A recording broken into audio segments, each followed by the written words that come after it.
उठेगा भाई। काफी अच्छा आपका जर्नी रहा है, लोग काफी आपसे इंस्पायर भी हुए घर के अंदर, तो क्या कुछ कहेंगे अपनी जर्नी के बारे में? मैं कहूँगा कि मैंने 4 हफ्ते की जो जर्नी की है, मैं पहले जब गया था तो मेरी फिजिकल कंडीशन बहुत ख़राब थी। आपने सब देखा, मैं व्हील चेयर पर वहाँ पे चल रहा था। 15 दिन हुए थे, मुझे हिप रिप्लेसमेंट सर्जरी हुई थी। बहुत डबल माइंडेड था, कुछ डॉक्टर्स ने कहा जाना चाहिए, नहीं जाना चाहिए, लेकिन उसके बाद भी मैंने जाने का निर्णय किया। मैं थैंक यू कहना चाहूँगा मेकर्स को, जियो सिनेमा को, एंजल मॉल को, जिन्होंने वाईकॉम 18 को, जिन्होंने मेरी मदद की वहाँ पर। और जब मैं घर में गया तो मुझे ऐसा लग रहा था शायद मैं 2 दिन रहूँ, हफ्ते भर रहूँ, लेकिन 4 हफ्ते वहाँ पर बिता के आया हूँ।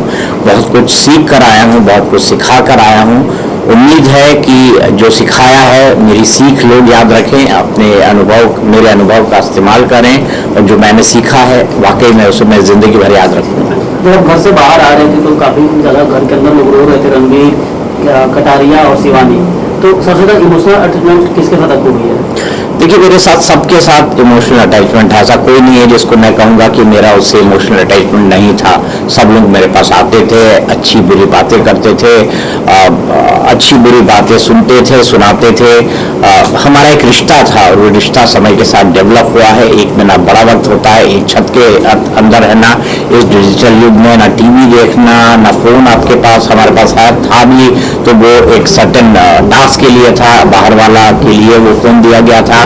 तो ऐसी परिस्थितियों में कोई रह सकता है, हम तो उसके बारे में, मैं तो उसके बारे में सोच भी नहीं सकता कि बिना टीवी पे न्यूज़ देखे मैं रह भी सकता हूँ या नहीं रह सकता हूँ। लेकिन ये 1 महीने का वक्त हमने साथ में गुजारा है।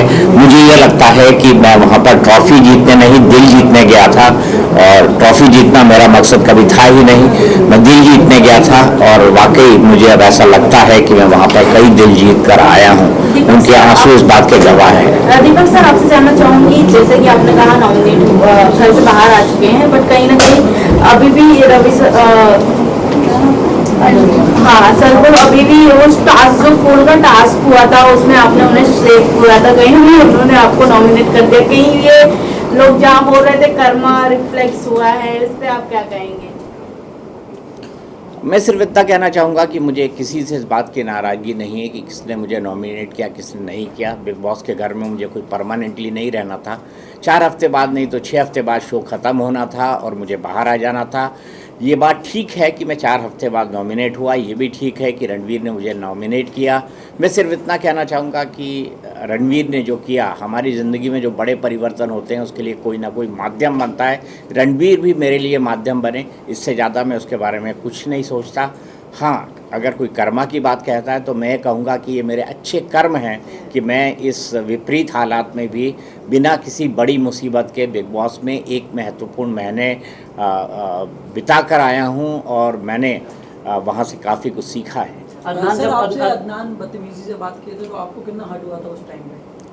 मैं इस लायक उनको नहीं समझता कि उनके बारे में किसी तरह की कोई टिप्पणी करें। क्या बात है सर, अकॉर्डिंग टू यू सबसे स्ट्रॉन्ग कंटेस्टेंट्स कौन लगते हैं इस समय बिग बॉस हाउस में? मेरे ख्याल से बिग बॉस के घर में इस वक्त जितने भी लोग बचे हैं वो लोग बड़े काबिल हैं। जो अच्छा खेलेगा वो जीतेगा, और मुझे लगता है सभी इस काबिल है। अगर कोई हारेगा और जीतेगा भी तो उन दोनों का फासला बेहद कम होगा। सर, आपने रिश्तों की बात की, कहीं ना कहीं वही आपके बाहर आने का कारण नहीं बना, तो कहीं आपको नहीं ऐसा लगता कि आपकी जर्नी जो 4 हफ्तों की रहेगी वो और लंबी हो सकती थी, बिकॉज आपको चाहने वाले काफ़ी लोग थे, बट रिश्तों ने आपको डुबा दिया? क्या फ़र्क पड़ता है सर, कोई ना कोई तो किसी को डुबोता है। देखिए, ज़िंदगी में जो है ये जो यहाँ लिखा होता है इसको कोई नहीं बदल पाता, होनी को कोई नहीं बदल सकता। मेरी माँ कहा करती थी कि सामान 100 बरस का, पल की खबर नहीं। मतलब ये प्लान फॉर 100 ईयर्स, हम अपनी ज़िंदगी 100 साल के हिसाब से प्लान करते हैं कि 20 साल में ये करूँगा, 30 साल में ये करूँगा, 40 में ये करूँगा, 50 में ये करूँगा, लेकिन क्या हमारी ज़िंदगी में अगले पल घटने वाला होता है इसकी हमें खबर नहीं होती। दीपक सर, आपसे जानना चाहूँगी, जिस तरीके से हमने आपकी जर्नी देखी है बिग बॉस हाउस में, आपका हर किसी से अच्छा बॉन्ड रहा है। बाहर एल्विश और फैजू की काफ़ी फाइट हो रही है अदनान और कटारिया को लेकर, क्या जेन्युइन फाइट होती है उन दोनों के बीच में हाउस घर के अंदर? मैंने ये देखा नहीं, इस पर मैं कोई टिप्पणी नहीं करना चाहता। बट आप उनके साथ में रहे हो, क्या आपको अदनान और मुझे नहीं पता कि कौन फैजू है, कौन क्या है, मैं उस पर कोई टिप्पणी नहीं करता। बिग बॉस के हाउस में भी आए थे दोनों? मैं नहीं था उस वक्त। सर शिवानी के साथ जैसा उसके भाषा को लेकर घर में बात होती है, आपके साथ काफ़ी देखा गया कि आपके साथ बैठती थी, आप समझाते थे, तो कैसा उसका भाषा है या स्वभाव है, कुछ बताना चाहेंगे रियल में जो आपने अनुभव किया? स्वभाव से बहुत सरल है, थोड़ी ज़्यादा बोलती है, ज़्यादा मजाकिया है, लेकिन उसको गलत लोग उसकी भाषा के कारण समझते हैं। मुझे ये लगता है कि जिस इलाके से आती है वो उत्तर प्रदेश का एक ऐसा इलाका है जहाँ कई भाषाओं का और बोलियों का मिक्स बोला जाता है।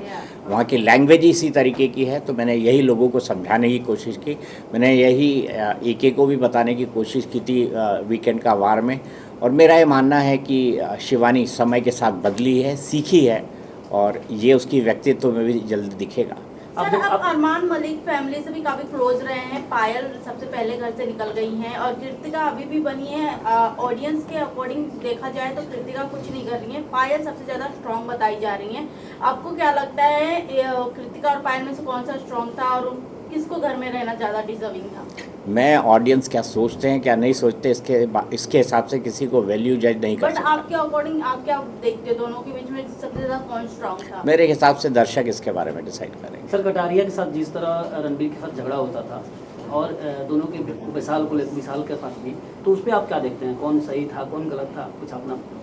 मैं किसी को सही या गलत नहीं कहूँगा, मैं तो सिर्फ लोगों को ये कहता था कि अगर कोई बड़ी उम्र का है उसका सम्मान करो, अगर कोई छोटा भी आपको बड़ी सीख दे रहा है उसका सम्मान करो। यही बात मैं लोगों को कहा करता था और ज़्यादातर मौके पे लोगों ने, मेरे हाउसमेट्स ने, फेलो हाउसमेट्स ने इस बात को सुना है। सर, कौन सा ऐसा कंटेस्टेंट था जिसके साथ आप रिश्ता नहीं रखना चाहेंगे? मुझे ऐसा कोई नहीं लगता। अदनान ने जिस तरह से आपके साथ बिहेव किया, क्या उसके बाद भी आप सारा गिला शिकवा आप भूल जाएंगे? मैं कमेंट कर चुका हूँ कि इसके बारे में कुछ नहीं कहना चाहता। तो क्या आपको ऐसा लगता है कि इस सीजन जो बिग बॉस का जा रहा है वो उसकी टीआरपी काफी लो जा रही है, इसकी वजह से बार बार वाइल्ड कार्ड एंट्रीज लानी पड़ रही है, कभी एल्विश को बुला रहे, कभी फेसबुक को बुला रहे, फेक कंट्रोवर्सी क्रिएट कर रहे हैं? यार OTT की टीआरपी कहाँ आती है मेरे भाई, शब्द तो सही सोचो। आपने कहा था कि शिवानी से मिलने जाएंगे उसके घर, तो जाऊँगा बिल्कुल जाऊँगा।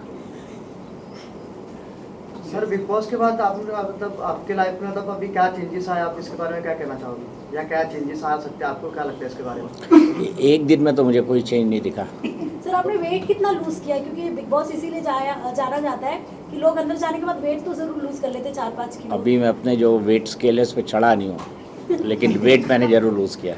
सर, आप घर के अंदर थे तो आप फिजिकली फिट नहीं थे, तो कितनी परेशानी हुई आपको और कौन से लोग जो आपको सबसे ज़्यादा हेल्प किया? मुझे हर इंसान ने मदद की जो उस घर के अंदर था, चाहे वो मुझसे बात करता हो ना करता हो, मुझे पसंद करता हो ना पसंद करता हो, हर इंसान ने मेरी मदद की है, किसी न किसी रूप में मदद की है, और मैं सबका बहुत तहे दिल से धन्यवाद करता हूँ। Okay, thank you. Sir, top 3 में कौन हो सकता है आपके हिसाब से?